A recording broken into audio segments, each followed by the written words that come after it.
All right, thank you, everybody. Enjoy the show. Thank you. Well, thanks for coming, everybody online and this really nice crowd here. My name is Phil Crabb.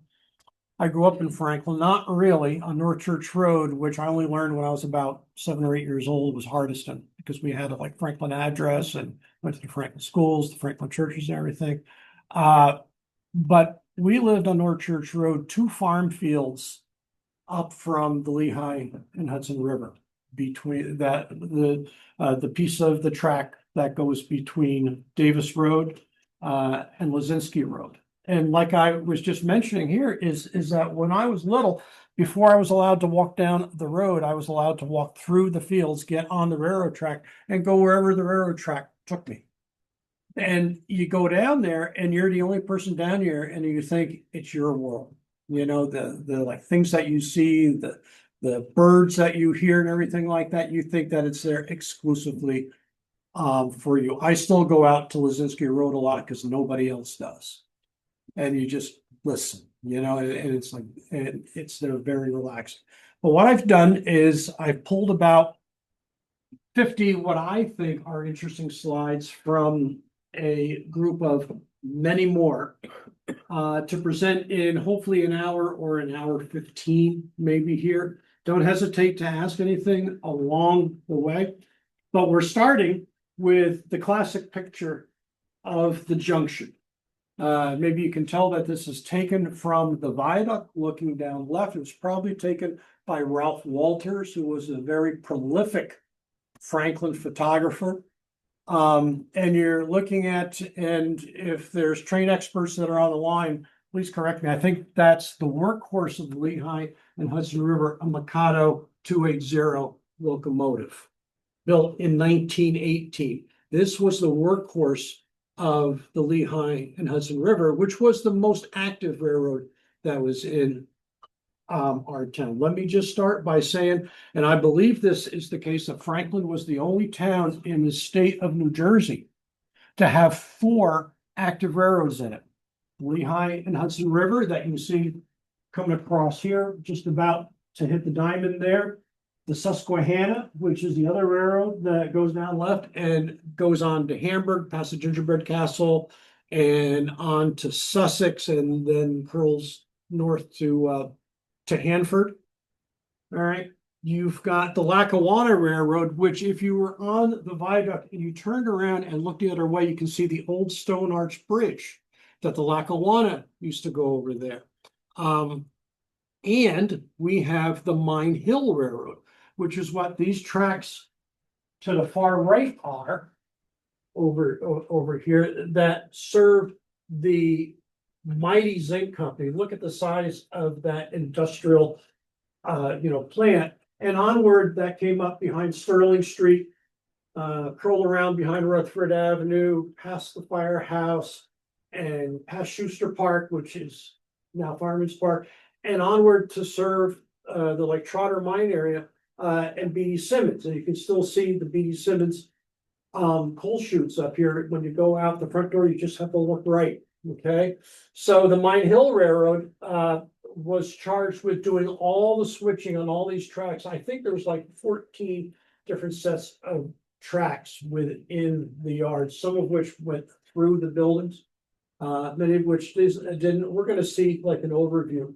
of that. But if there's one picture here that symbolizes what an industrial power that Franklin was, with active railroading, with an active business like the Sterling mine, excuse me, like the Franklin mine, which was the richest zinc mine in the world. All right, and we're going to talk a little bit more about that because it happened to be just across Franklin Avenue from the nation's richest iron mine until the Mesabi Range. Franklin is a real geological oddity, and that's what lent itself to these railroads coming in. Let me just briefly talk about the first railroad that came in was the Sussex Railroad. It was when the railroad finally came up to Newton, and on Spring Street, Newton, you would have lines of carts and other things to bring goods to the train station there in Newton to ship down to to like Patterson and all that. That was eventually extended to Branchville, like what we may remember when we were kids, and also to Franklin, the Franklin branch. That when we talk about the Stone Arch Bridge, you're going to see that it came to Franklin because of the iron mines, not the zinc mine. Nothing to do with this. Back in 1859, 1860, iron was king here, and the Sussex branch came up, eventually became the Delaware, Lackawanna, and Western. Lackawanna, if they just waited a few years, they could have been the beneficiary of this operation here. The Susquehanna started as the Midland, came up in here around, and somebody's going to get me with dates, somewhere around 1860, 65, all right, and dropped down from its main line on Beaver Mountain there. Came down through Ogdensburg, where the Ogdensburg Firehouse is. Some may remember the tunnel that was on 517 there, that the train went over top of you, curled around and came back into Franklin behind the Immaculate Church, okay, and then eventually curled around behind Fowler Street and came here. Lehigh and Hudson River, I mean, started as the Warwick Valley Railroad, and had extended to, and I know there's people on here that would know better than I think to their McAfee. Another railroad extended itself up, like from Hamburg to McAfee. But what happened was, by acquisition of a lot of other smaller railroads, by I think it's 1881, the Lehigh and Hudson River officially went into business.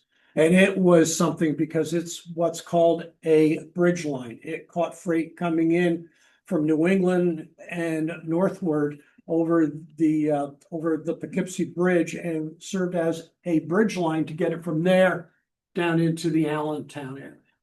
Its largest customer online, okay, other than the freight that was just being passed through, was the zinc company. It shipped 22 million tons of zinc ore and other attributes from the mine. Can't come in. So too bad the Susquehanna didn't like didn't get one little block over there.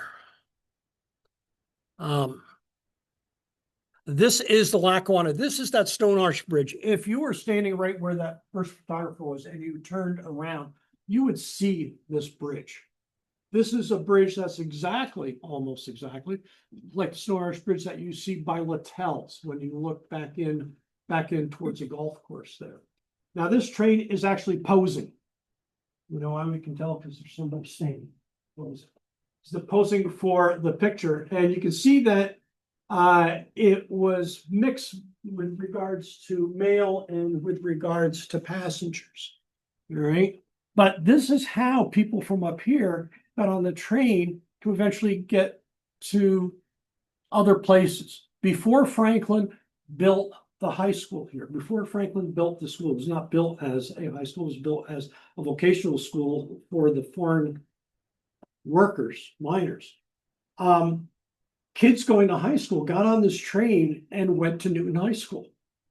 Wow. This train came out by Lazinski Road, crossed underneath the highway by the vocational school, went through the Veterans Cemetery, and then on to Hyperhumus Junction, and eventually got over to Newton. I'm sorry, let me just turn this in.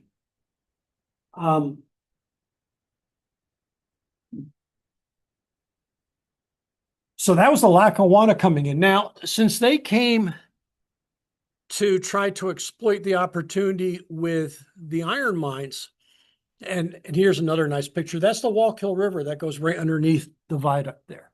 And you can see that these are old engines. These are old pictures. That's not a Whipper. Well, I don't know. Maybe it is.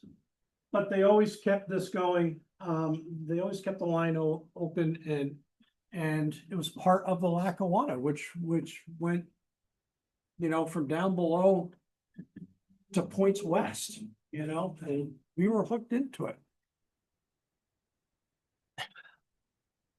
Did they take care of the tracks in wintertime pretty much like they do today? Yes, they had, they had plows that they would push through. But they had a lot of section gang workers in that would keep the switches clear, that would keep the clearings, the crossings clear, and yeah, pretty similar to what they had today. Thank you. And here's another picture. This is looking back the other way. You're looking towards Franklin from kind of Catone Road, from North Church Road area, looking back. That's that same Stone Arch Bridge that you're seeing there to the right. And this is the Lehigh and Hudson River, the track that you see there today. All right, the thing to notice is that there's these little signal tubes down here on the lower left corner that were used by the station in Franklin to control the movement of all three railroads. Because what happened up here is that the Lackawanna would cross on a diamond the Lehigh and Hudson River, pretty close to Catone Road, just a little bit, just about to the right of where the photographer is. And of course, the Susquehanna would come down and cross on a diamond like we saw in the first picture. So there was a lot of, movements. Yes, sir. Got a question on the diamonds, okay. Somebody was controlling the diamonds Yeah. and controlling the directions of each train. Yep. So there'd be no collisions. Right. How did they do that? They didn't have any visual benefits. Well, I'll show you why. They did have a visual benefit. Okay. And that's a very good question. We're going to get to that. This is the Susquehanna, which began as the Midland coming on down. Anybody recognize where that is? You won't in this picture, you will in the next. That's the Franklin Pond off in the distance. Beverly Hills Trailer Park, or Hillside Estates now, would be right down there. Look at the view. I can tell you that view is still there. The Susquehanna ran an excursion that I was able to take my dad on and my friend on, and the train going up the hill paused right there. So you can see it's just a remarkable view. And the track's still there? They are, and Are they used today? they are. There it is. That's right in the same place. All right, there's that same boulder there. All right. That's the Susquehanna engine coming down light, as we say, because it doesn't have any cars, but probably on its way to Sparta Junction down there, where they have a lot of activity, a lot of work to do down there on a daily basis. But the line that went through Augsburg, the Hanford branch that we talk about, that you saw the diamond down the junction for, was a level lower. All right, and you can't really see it here. But when they tore that up in about 1959-ish, except for the part between the Sterling Mine and Franklin Junction down there, because Lehigh and Hudson bought it off of them and then continued to service the Ogdensburg Mine for it. All right. So the Susquehanna would serve the Ogdensburg Mine and bring it down to Franklin to interchange with the Lehigh and Hudson. Track that comes up Route 23. It is. Yes, that one is right. That's the one that you see coming up Route 23 that you still hear the train come through, because what this does is it comes down the hill through Ogdensburg, makes the curve by Sparta Main Street there. Sparta Junction makes a big U-turn, then comes out past Lake Grinnell, Lazinski Road, Davis Road, Franklin, and onwards. You get the train ride in Falmouth, right? Yeah, well, that used to, no, this was not the organization that did that, but there did used to be a train ride there. Yeah. So The same it's tracks. Same track, parallel to 23 heading south? like That's towards correct. That's Plymouth, correct. Butler. All the way down. Yep. So now this is on the viaduct, looking the other way, looking back towards that Stone Arch Bridge. That's probably right back in here somewhere. All right. Again, the workhorse of the Lehigh and Hudson River during the steam age. A Mikado 280. They had bunch of these. I don't know how many. I've probably read it, but I don't remember what that was. But this is a typical freight, and you've got, look at the semaphore signals here. Right? And they were there when I was little, they didn't have them anymore. The Susquehanna still had theirs, but they turned to the searchlight signals, like the single bulb signals that just change color. But this is what came through Franklin 12, 14 times a day on single track. The Lehigh and Hudson River was the most profitable railroad in the country per mile. And look at the old box cars on there. They don't negotiate the traffic on the tracks. You had limited amount of tracks. Well, they were all by signal. I mean, this was, don't forget the Lehigh and Hudson River was a single track line all the way down, That's what I'm saying. right, to Phillipsburg. Dangerous. And it was all by section lights, signals, passing sidings. There's a passing siding that we'll see later, just off of Davis Road, that was right behind my house, and they just leveraged them. They knew what to do. I forget which direction, but one direction always had precedence. Okay, so if you're going in the other direction, you'd have to take sidings if there was somebody coming up the opposite. But they also had stations and they had telegraphs, and you got train orders as to, okay, we want you to take the next siding because we got a train coming down. Yeah. Stuff like that. There's very few accidents. There were, but there was very, very few accidents. But for the amount of traffic, that's still incredible. It's amazing the amount of traffic on a single track line. Now, this is proof. Some people say, well, Phil, you said that there were 4 railroads, but the Mine Hill Road was just a paper line. No, it wasn't. Here's an actual stock certificate. All right. I think it was going in 1889. All right. And it was a separate company, the Mine Hill Railroad Company.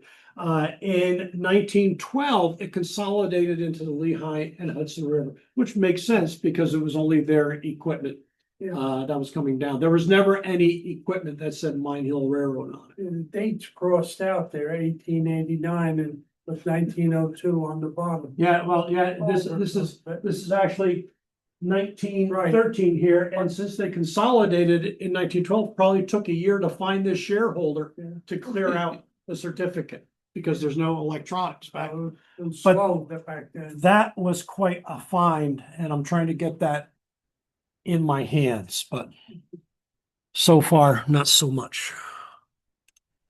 Now, speaking of which, this is up at Union Station. Union Station is roughly behind where the ambulance building is now, and it was shared by the Lackawanna and by the Susquehanna. And another proof of that is you see the different roof levels. They also shared the station. One of them was for the Lackawanna, the other one was for the Susquehanna. All right, and there's 2 tracks on each side of this station. When we were kids and we were riding mini bikes down there, boy, you'd bounce over the old ties that were down there and everything like this. But what I want you to look at is that little puffer belly. And I'm sorry, excuse me one second. I had a hard roll for lunch, and it's making my glucose monitor go off. So bad me, but I'm going to take care of that right now. Well, I didn't want to die of diabetic shock here. So, you may not notice, but down here, just below the steps, you see a rail line. That's the rail line that dropped off to go serve the Franklin Iron Company down by the pond, where all the athletic fields are down by the Franklin Pond. That was the country's richest iron mine until they found the track out in the Dakotas, Wasabi. Is that a switch engine? That is a little puffer belly. That's what they used to service the complex of rails that was down in the Franklin Iron Company by the pond. But I want you to try to look at something. You may not hard, but let me tell you this, and you guys are going to be the first to hear of my discovery on this. That says Franklin Iron Company. All right, which makes me come to the conclusion that there were 5 railroads in Franklin. If you want to hold on, if you like want to count this one. Well done, Phil. I don't know. Who knows? But you see the guys dressed up there, and you see the little wood that they're carrying behind. A wood burn. I don't even know. I don't know. But you know what? Iron's some of the heaviest ore that you could possibly pull. So is the track behind that, the one that goes past Immaculate? They all combine into the single track that goes behind Immaculate. Yeah. But there's 2 on each side, so they can serve both Lackawanna and both like the Susquehanna. And there's a more contemporary look at it. You can see the ornate. A lot of people use this picture that are doing modeling. All right. And it was quite an active station. That's why where the hairdresser is down on Franklin Ave used to be Mars Bar. That was the Union Hotel, which was perfectly placed for anybody coming off of this. This is the exact site that Chief Irons would come down when the train came in from down below. And if he didn't like it, he'd tell you to get right back on the train. That's truth. So that's a pretty good picture. Here's another look from the other direction, and it's a real photo on a nice sunny day, midday. But I believe that that's a Susquehanna train, because I believe that's on the Susquehanna side. And it's leaving the main line open here in case there's a freight coming down before they dispatch that passenger train. But like Susquehanna also had passengers. That's how, where the Susquehanna crossed over to Lehigh and New England in Sussex. That was my grandparents' farm. So my grandmother and my mom would always go to the Susquehanna station, not the Lehigh and New England, Sussex Susquehanna station, to take the train into Patterson to go shopping. And a lot of people did that up here. How much did that fare cost then? Oh, I don't know. It's probably next to nothing. Here's another good picture. And the reason why I put this one up for my railroad aficionados here, and you can see that the other side is they've got a track next to the freight station. They're loading something. I'm not sure what railroad this is, but this is a freight train because you can see the caboose that's on the end. Wow. But look at this. Look at these semaphore signals here. If it's Lackawanna, you couldn't be on a more remote stub end of the railroad. So I'm wondering who's controlling those things out there, you know? That was my question to you before. Yeah, well, you know, this has to be controlled by someone in here at this point.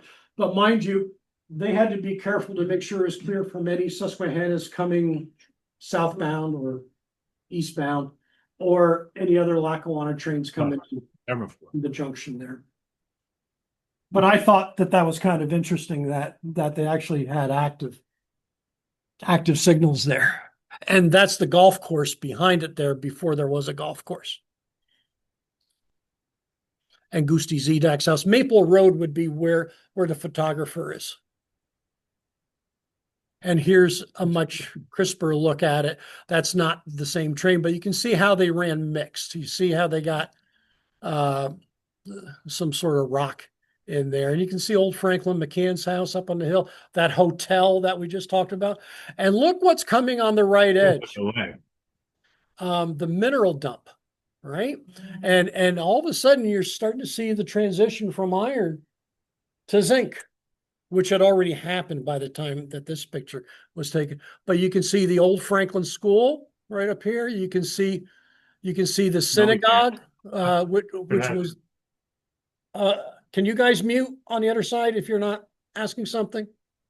This is the current synagogue that used to be the Presbyterian church that began as the Baptist church. McCann's house, like I was saying, the old Franklin School on Oak Street. This house is still there on Dixon Road. You can see the freight door open here, but interesting stuff. Oh, I'm sorry. Is that the hotel that's across from the library? No, no, this is I'm down, not in the right, this is down by the pond. oh, okay. Okay, that's where the hairdresser used to be from, Mars Bar. Murata's bar, but it used to be where it was built down there because the center of town was down by the iron mines. Main Street was Church Street, and Main Street was down there because that's where everything, zinc hadn't really kicked in yet, you know? Was this a postcard? It probably was, yeah, hand colored. Mhm. Yeah. Yeah, but you can see, this is interesting because the freight door is open. Now, only the most fervent aficionados, this took us forever to figure out where this was. This is on the Susquehanna. The track closest to you, down below the train, is the Susquehanna main line. Okay. Behind you, the Susquehanna had just gone over the backwards tunnels. All right. And it's coming toward Franklin straight ahead. All right. So we've got a quarry here, and we've got a couple siding tracks that this one's coming at. This is Farber's Limestone. Now Brain Quarry out on Cork Hill Road. It took us forever to figure this out. When I walked the Susquehanna, back in 1995, it was like a year before they tore it up. These sidings are still in the midst of all the saplings there. They're still there now. When they picked up the Susquehanna, they left these in there. But that's a very early Farber's Limestone. All right. And a good online business for the Susquehanna. But this took a while to get figured out. That caption on the bottom did not help us at all. And the reason why Farber's Limestone's there, let me just touch on this quickly, is that on top of the richest iron mine in the country, and on top of the world's richest zinc mine, just across the street from that, just across the street from both of them is the country's and some of the world's purest limestone. As a matter of fact, when they crushed this limestone up one time to make sand for the beach at the Franklin Pond, it wouldn't burn your feet. That's how pure it was. All right. So that's what makes Franklin special. And it's this Franklin marble that's the cradle for the zinc. And actually the cradle for it goes Franklin marble, the iron layer, and then the zinc layer starting over by the open cut there. All right. So Franklin was a geological cornucopia. I don't find that too many other places. Nowhere in the world. To geologists, or Franklin is Disneyland. I mean, and this is what the Susquehanna had. This is not the Susquehanna servicing it, because I don't have any vintage pictures of the Susquehanna, but they're probably one of their biggest online customers was the Ogdensburg mine. This is the Sterling mine, and this is when the Lehigh and Hudson took it over. You can see that they've got 12 ore cars lined up. So even after the Franklin mine closed, it's my understanding that the New Jersey Zinc Company was still the line's largest online customer, right? As opposed to the freight that went through. And look, there's enough there to bring like both engines down. When did it actually close? The Ogdensburg mine closed in, I believe, 86. They stopped hauling out with trains because the trains became unreliable under Conrail a year or two before that. Then they started trucking it out. And like Gulf and Western didn't want to be in the zinc mining business. They left years of ore in there still. And it still exists today? There's plenty of ore up there. Well, you got to go down over 1,000 feet, and it's all filled with water now because they turned the pumps on. 100 years. Right. This is an interesting picture. This is taken from like Maple Road, all right? Like from Goosty's side yard there, all right? Looking back towards the pond. This is the track that we saw before going down in front of the Union Station. This is the track that you can still see the grade of. The ambulance building is right here, all right? But if you go up past the police station, you'll see a big rock in front of it. You'll see a notch in that rock. That's where that went. Some of us that are old enough remember when we went to the pond that there was a little tunnel that you went through. Cork Hill Road was right by the pond, not going up and over by the ambulance building now. And that's the track that served, but it also serviced, look, we've got the transition going to the zinc mine now. This is Evans Street here, all right? This is the mineral dump, and you can see how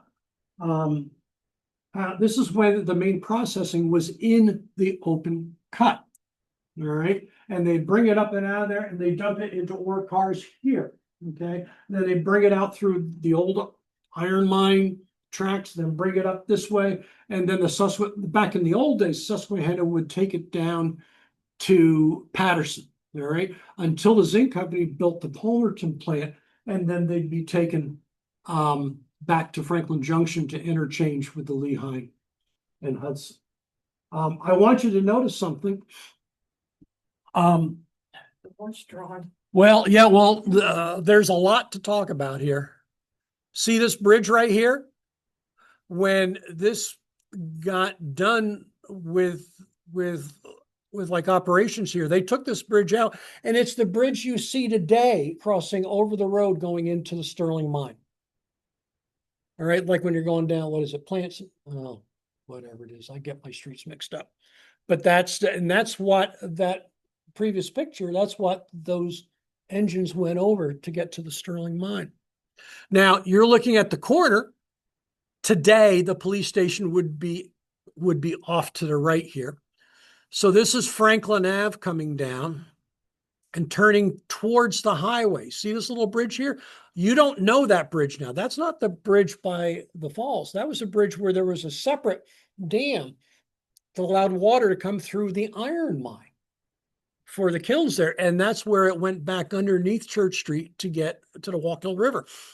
That bridge is still there, but it's buried underneath Franklin Ave. So when you go out towards the pond before you get to the water, that's where that is. But for my mineral friends here, look at all this fill. Look at that. Makes you wonder what the heck is in there. It makes you think if you went down there now to Mitchell Park, right next to the pond, and put a spade in, you're going to hit something. Look at all that. And this building here is the last remnant of the iron mine.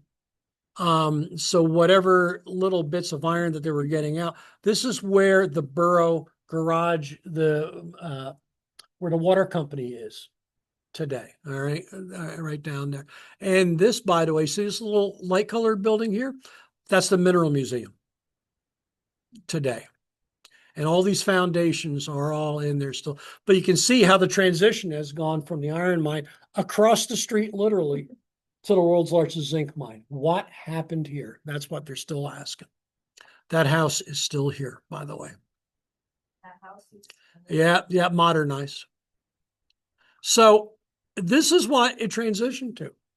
It transitioned to the New Jersey Zinc Company, as we remember. This is called the Palmer plant, named after Stephen, Palmer, like what Princeton Stadium is, named Palmer Stadium.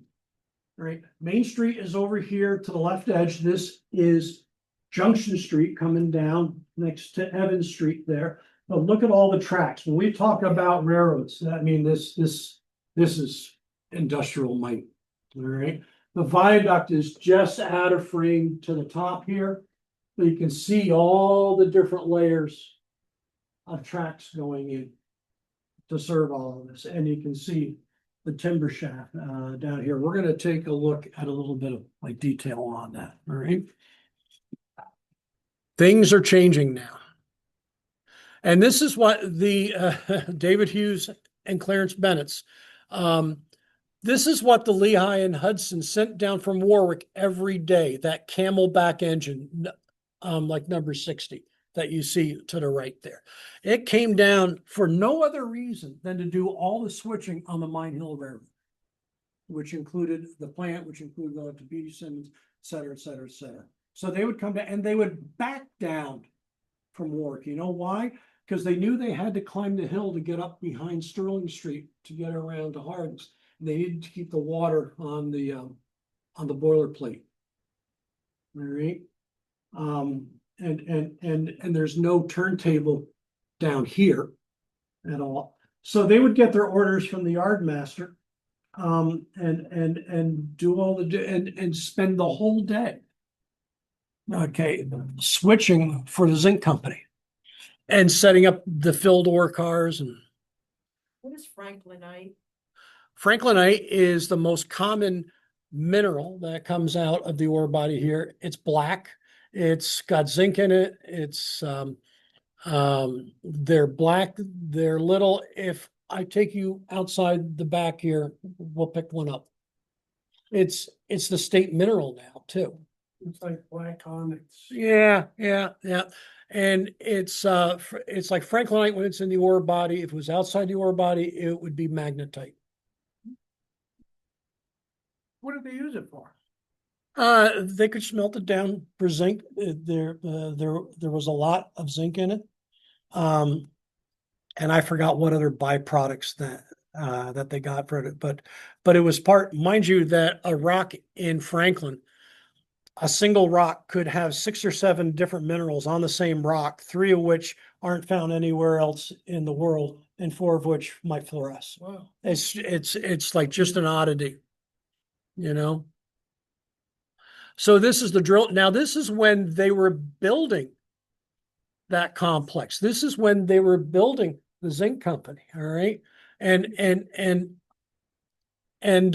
notice how there's already tracks in there. Why?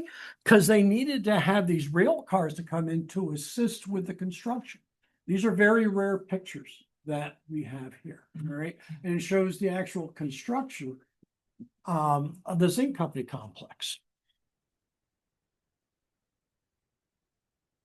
Here's another one. You can see how the tracks are already there. They're building the separator house.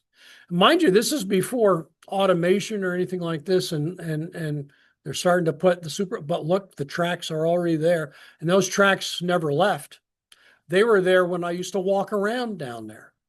And see, they got the coal coming in and they got it lowered. They had tracks everywhere. And you can see this is what they ended up with here. All right. Look at the size of that. And this is a cold weather month picture. But look at all the windows are open.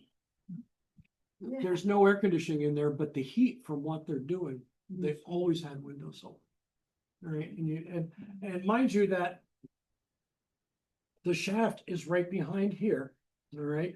They would bring it up, put it into the coarse crusher, and then it was gravity. It was so ingenious. It was gravity that brought everything down through the crushers and stuff like this to get to the loading bins. And then the loading bins used gravity to load it into the ore cars. And then the ore cars took it from here all the way down to Palmerton, Pennsylvania. 22 million tons.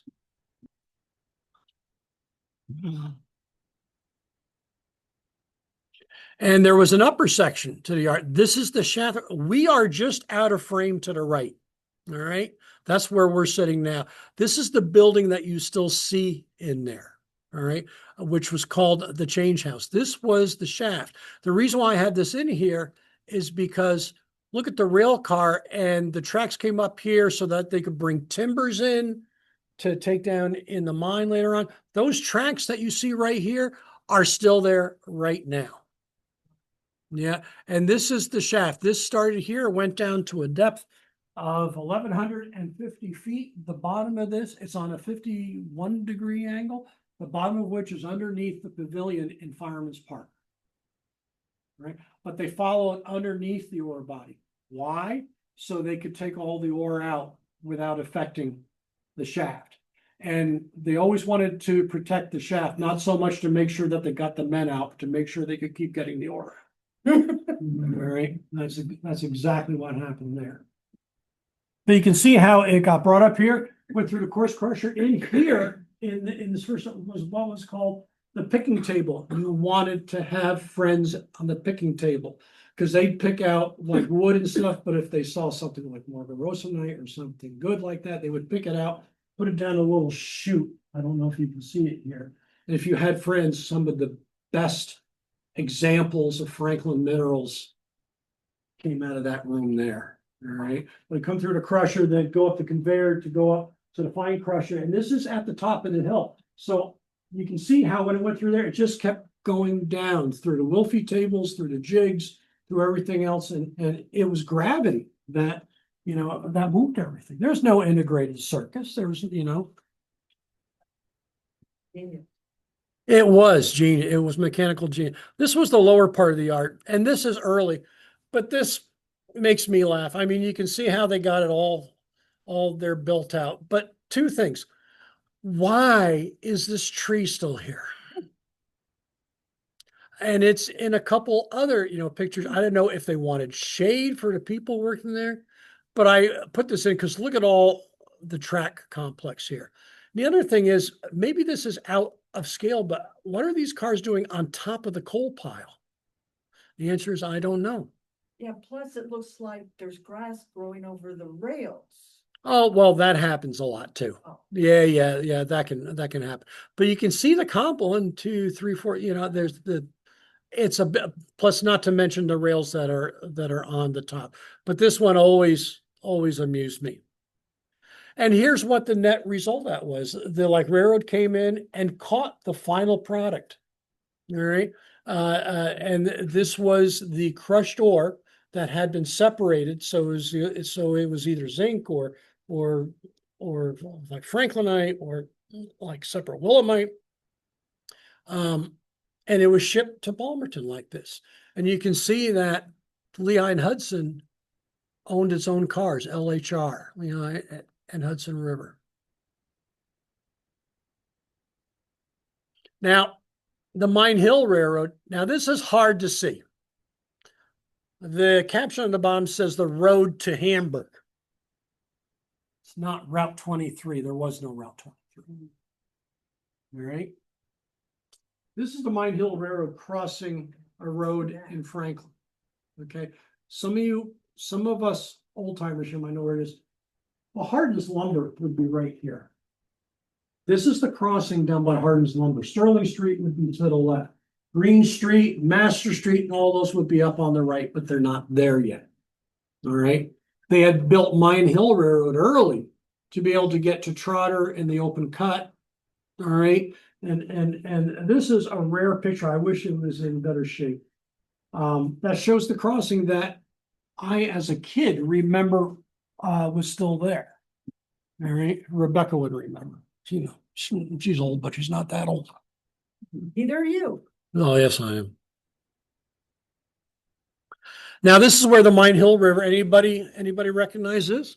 This is the Maybe Street crossing. This is Maybe Street, where the Maybe Street light is. Hostess's barbershop would be down here, would be like back here. That's Maybe, that's the gateway to Siberia. All right. And the train used to cross right there and go right next to Route 23. Notice how Route 23 doesn't have as much traffic on it as what we had today. This is a side view at that, and you can see that's the same intersection, right? But you can see the elevation that the trains had to pull up there, and that was that Camelback engine. All right. So mind you, that going up, the Camelback would be forward. When it went back down to the yard, it would be backwards to keep the water on the fire plate. And that's Siberia up there. It was the little path was up that way. Stop signs, Old stops. the old stop sign. Yeah. Why is it called Siberia? Because it's nothing but miners' bungalows, and it was very Slovak, Russian, Hungarian. So they actually have a street that's called Moscow Street, not because it was all it was all Russians, but that's what they called Siberia here. There were neighborhoods everywhere that were known by the name. Every person had a nickname, like Haji or something like this. And every neighborhood had its own nickname too. Siberia. The American Siberia, which was also the longest walk to work. This is an aerial view of that Mine Hill Railroad. To give you an idea, where you are, you're over top of Morley Shirt. You're over top of Dr. Bonnet's office there. All right. That's High Street over here to the far left. And that's Cumming Street, going up to Nestor Street. For those of you that may remember, Itchy's is like right here. And this is where it crosses today, right? This is where it crossed back then, right by Jimmy Van Tassa's house. And this was on its way to go to the left, past the firehouse that wasn't there yet, through Mitchell Park and on to. But the interesting that we discovered in this picture is that there was a siding down here with an oil car for Red Renuff's oil company. And we never knew that. We never knew that it had a siding down there. That's Simp's store. And all these all these houses are there still. All right. So that's High Street. But you can see how the line just bisected right through people's backyards. This is another look from the south, like you're over top. That's Al Kovach's garage, which became Sussex Bank. All right. This is Route 23 on the right-hand side. You can see how Mine Hill Railroad just bisected through everything. You can see that same intersection where it was crossing there. All right. This was, you can't see the zinc company because it's just out of frame to the left. Oh, sorry. And what it did was it eventually made it up to Trotter. Let's get our bearings here, okay? That's Borough Hall, Franklin Borough Hall, the old Farmers National Bank. All right. This is the Franklin Theater. That's still there. All right. This is like B.D. Simmons, the coal and lumber yard. And this is the coal chutes that if you walk out the front door and you look to the right, you're going to see these same coal chutes here. But it came through Fireman's Park, which was then Schuster Park, and came up to service the Trotter Mine area. Here's all those tailings. All of the beach sand for the Franklin Pond came from this pit here. And that's High Street going up and over Main Street going. And look in the background, there's the zinc company in like full operation.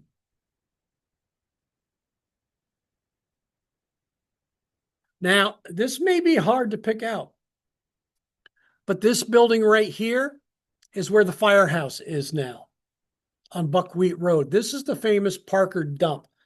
If you're into minerals worldwide, you know about the valuable dump of minerals that the firehouse is built right on top of. All right. So these tracks this used to get processed through the Parker shaft. You can see the shaft right here. See that over there? You can see the shaft there. That's at the end of the firehouse parking lot. But dump it down here. See how these two tracks curve? That's the road right behind Sussex Bank. That, Rutherford Avenue. As a matter of fact, right here, you can kind of see right here is a very archaic High Street. That's High Street crossing here. So this is where on the curve road behind Sussex Bank that crossed the highway and went out like where TD Bank is now and out like towards the Legion. There's a lot of minerals dumped out there that we know because of this. Okay.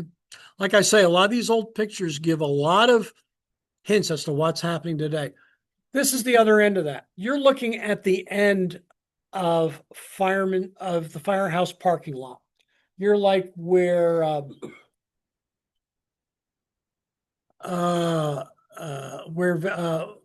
where like Gar Van Tassel's house is to look back. When the operations went from the open cut, and before they got to the big plant that we saw, they moved to here. All right. The problem was they sank this shaft 950 feet and didn't hit anything. They couldn't figure out why. Because when they put the like drill core in, they didn't realize that the drill core curved and went out and they hit ore at 900 feet, but it was ore that was 100 yards away from them. And as they sunk this shaft, they took everybody's well water away from them. They hit the seam of water and they took it all away. So this was in operation for about 10 years because they built a crosscut to go from 950 feet to get to where the ore body was, which is kind of underneath High Street there. But the tracks that went out there also went through like Fireman's Park.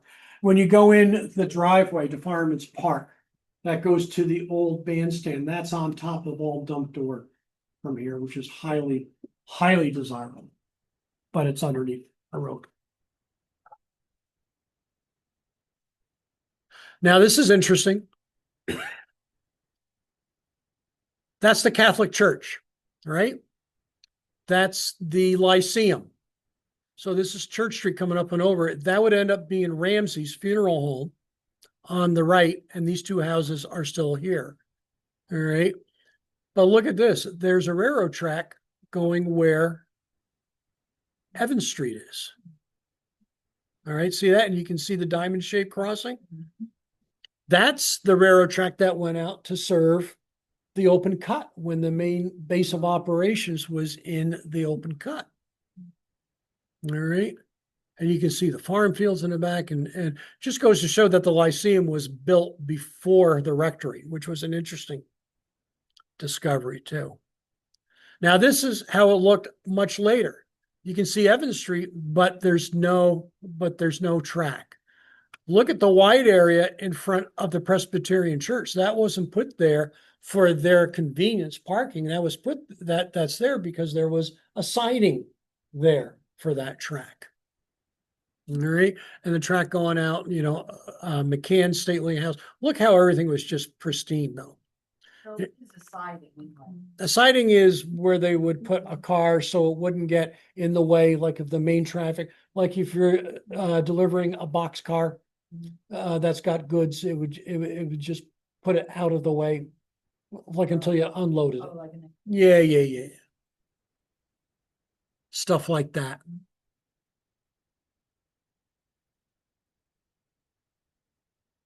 Anybody picture this? This is a very good midday picture of Franklin Junction before the viaduct.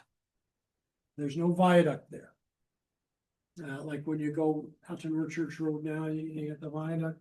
The viaduct will come out this way and curve down to North Church Road. North Church Road went down behind here, and you can see the little stone arch bridge that's there now, and came out. Do you know where the cop sits when you come down the viaducts? That used to be a little tunnel there that North Church Road came out and then continued on from that point. But look at this station. It's got a second story on. So when it was asked, how could they keep an eye on all the different traffic? This was the only station on the Lehigh Hudson River that had a tower. And it had to keep an eye on the diamond that was up there for the Lackawanna and the diamond that's just out of frame here for the Susquehanna, and controlled all the movements, all right, by hand levers, by hand signal levers. And that's the freight house there, okay? And this is the workhorse train that came through, the Mikado. We saw this, before, but this is, Beautiful picture. yeah, it's really something, some of these shots that we're getting. And look, full of coal, all right? Now, in 1944, the Lehigh and Hudson River, right in the middle of the war effort, bought 3 of these huge behemoth, how do you pronounce that, engines. I've got the statistics on them somewhere, but they only bought 3. Notice how it has what we call a centipede wheels underneath the tender, right? There was all the wheels right like next to each other underneath there. These tenders were big enough, held enough water that this was the only engine that didn't have to stop at all along the way from Maybrook to Phillipsburg, Allentown, didn't have to stop for water. It carried enough.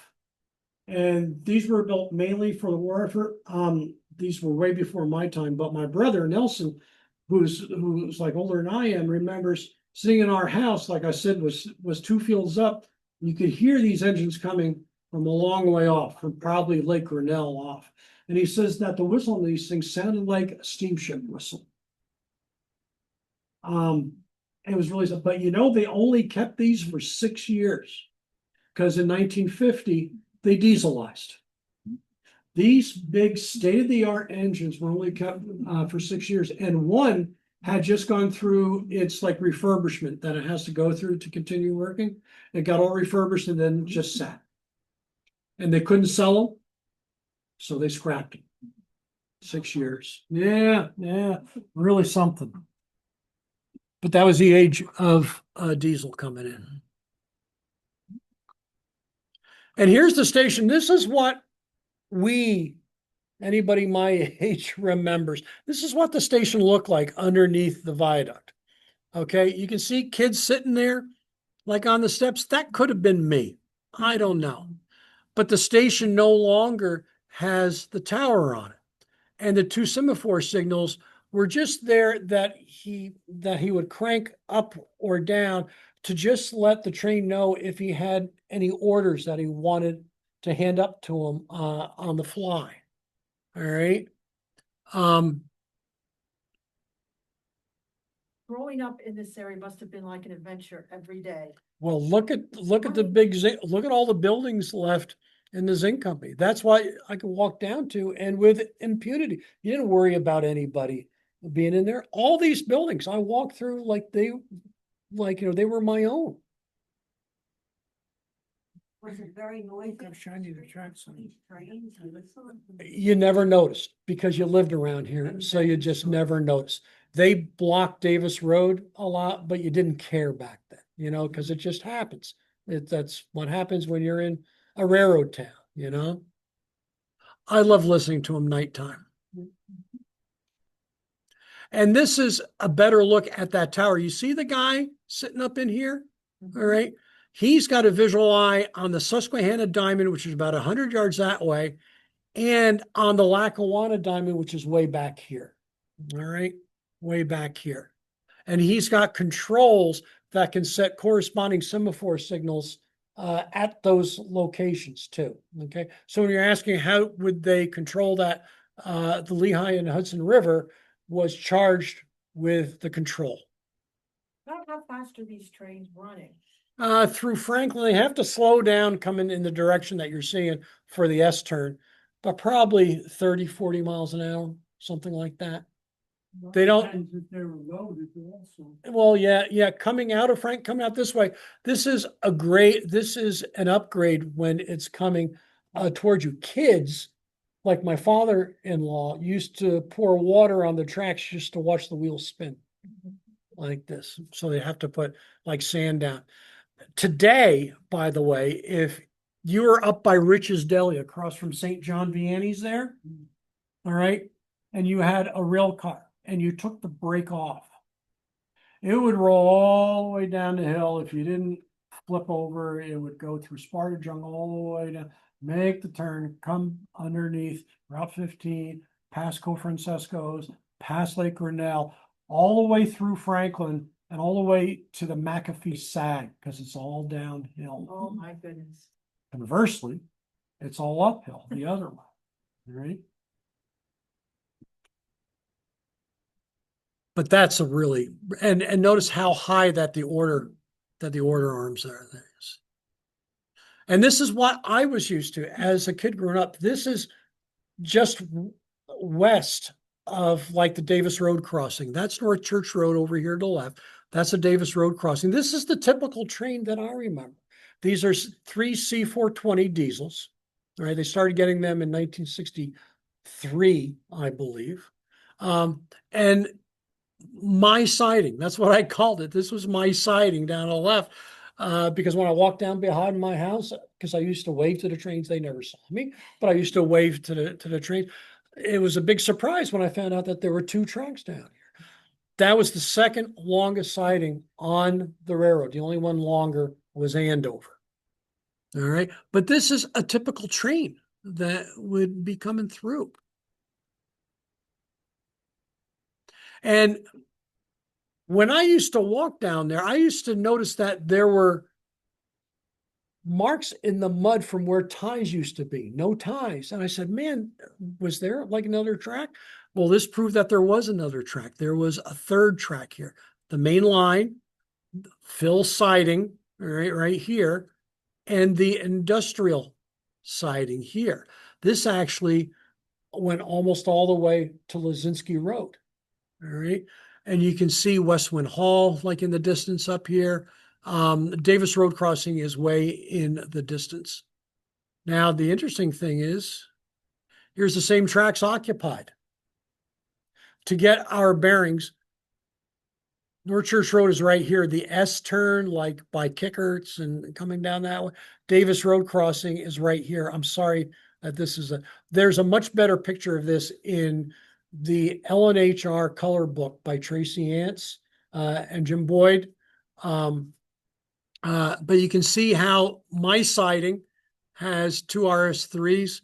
The main line is pulling a train through, and there's ore cars on the industrial side. Look how much lower that the grade for the ore cars is there. Now there's 1, 2, 3, 4 RS3s. That's almost a full third of the RS3 diesels that the Lehigh and Hudson River had at that time, sitting right here in Franklin. But here's how I remember it. This is this says 76.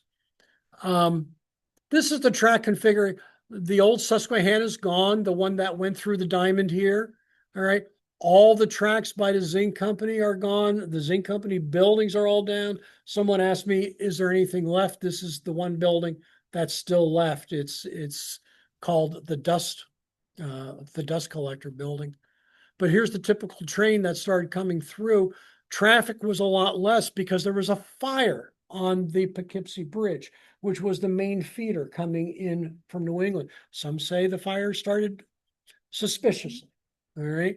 But I can tell you that there was a siding on this side that went almost all the way back to Scott Road. There was a shorter team siding just like to the right. And here is the line going out to Ogdensburg, because now, since the Susquehanna had stopped operations, the Lehigh and Hudson River picked up on it. All right. And this is the line going out to my house there, Susquehanna Street. And here's the train going out to Ogdensburg. This is the crossing by Kovacher's Grove, by the spring by Kovacher's Grove, by John Sowden's house. The first crossing when you're going out Cork Hill Road. So my barbers, but they have a hill. So not yet. Right. Not yet. This was by right over here, just out of frame to the left is an old iron kiln or an old limestone kiln. That's still there that nobody knew about. All right. But he's taking cars out to Ogdensburg. He's going towards Ogdensburg. Okay. Here he is coming back from Ogdensburg. This is coming back to the junction. You can see that he's got the ore cars trailing there. The old Susquehanna semaphore signal stand is still there. All right. The old station's still there. That station burned in 1979.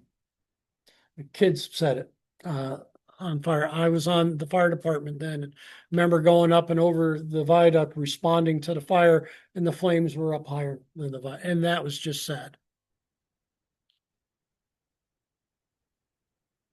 But nowadays, the Susquehanna runs things.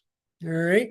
And you got the biggest difference I've seen since the Susquehanna got here is that they keep everything clean. Back in the Lehigh and Hudson, it didn't seem like all the engines were like dingy. everything like this. But boy, now, Susquehanna puts its best foot forward. And this is a stone train that's coming through the junction. But notice how there's only one track now. There's no switch coming off to Ogdensburg. There's no siding. There's some discussions now about repurposing this area down there. We'll see. We'll see. Repurposing for maybe a railroad. I'm saying where is this? You're on the junction. You're on the viaduct looking down in that's Susquehanna Street to the left. All right. And now Susquehanna has, I wish these days were back. I love that red engine is called an E8.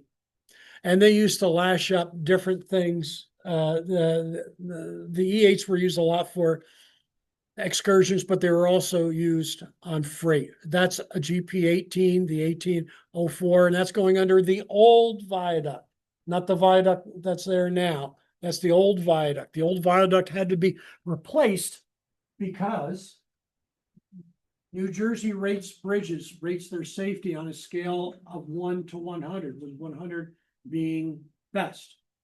The viaduct was rated a 2 because it was rusting. It was terribly rusting out. So that's what and the reason why it was. Remember the ramp that came down to Susquehanna Street? That's what made it unstable. So every time a truck went over, it was just like a paper clip that you keep moving, and it's eventually going to fail on you. We're getting down to the end here. But it's amazing, isn't it, that this railroad still survives through Franklin because of the foresight by the Susquehanna.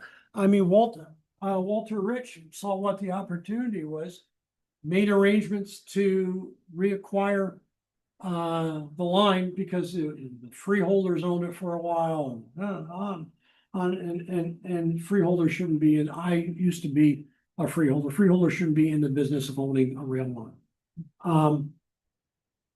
And I often felt bad because once he got this, then all of a sudden Conrail came up and tore the tracks from Andover south.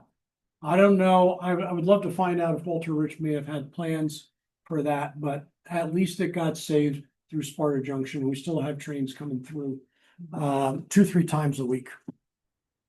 Actually, times 2. Now this was some night. This was the wreck we had. I was an officer with the fire department. I lived on Sterling Street at the time. And it was when stack trains coming through town were relatively new. So it was about 11:30 at night. And I had the windows open, and you hear the train coming down because they came at all times of the day, blowing the whistle for Scott Road. Oh, that's kind of nice. Let me just listen to it because trains were kind of new then. So it's going. All of a sudden I hear bang, bang, bang, bang, bang, bang, bang, bang, and then complete silence, except for dogs barking.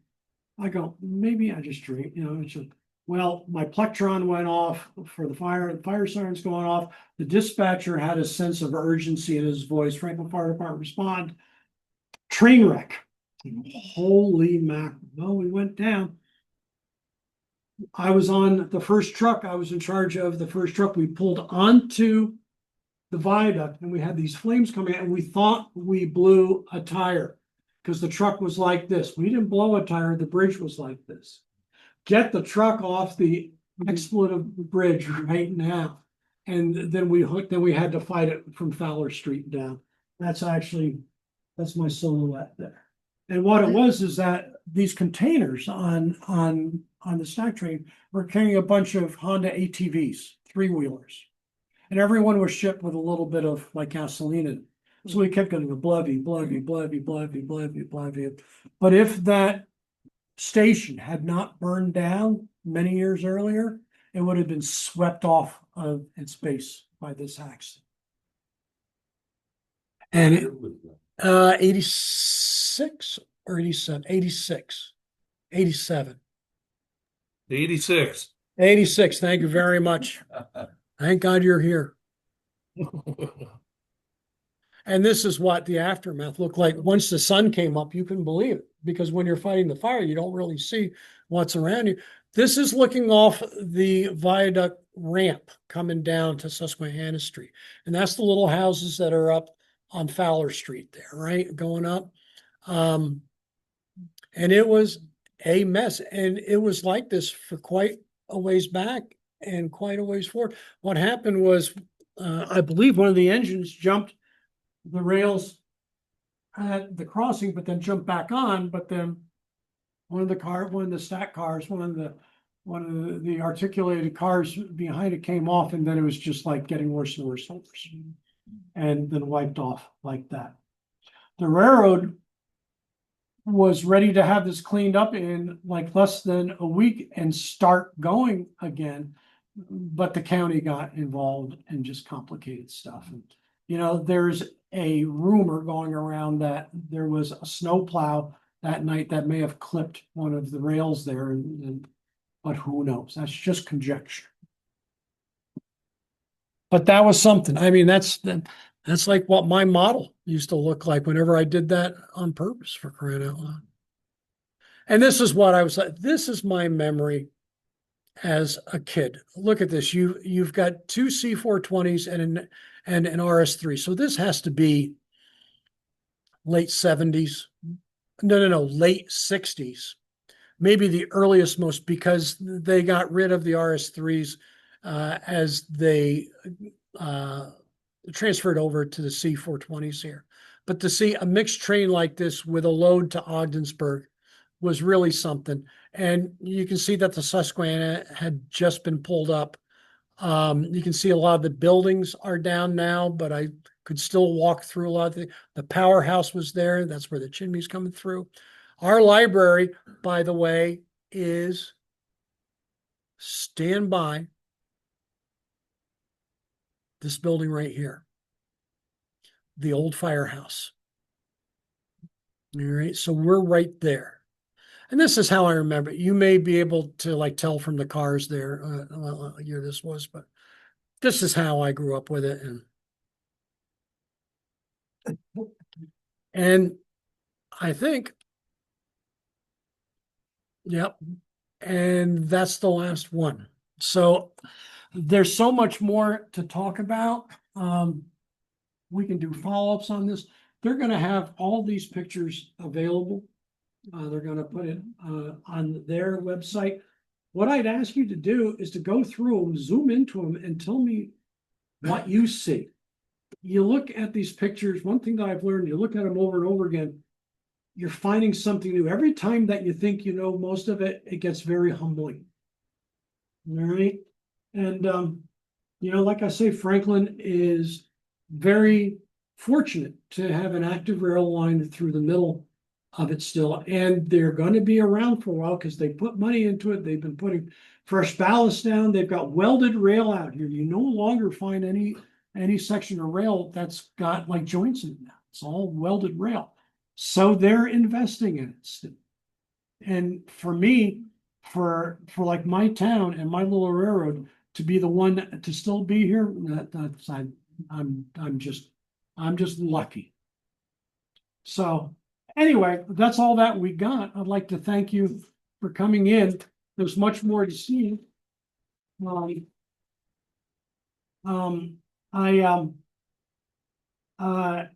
had videos that I couldn't figure out how to put on of the circus train coming through Franklin with the steam engines and stuff like that. So if I get them, I've got the name of everybody here. I'll send them out to you. All right, because that takes you back in time. All right. So There's a different van for building on the old top. there's Joe Sarah. Oh, Hello, Joe. I'll share the picture again so we don't have everyone looking.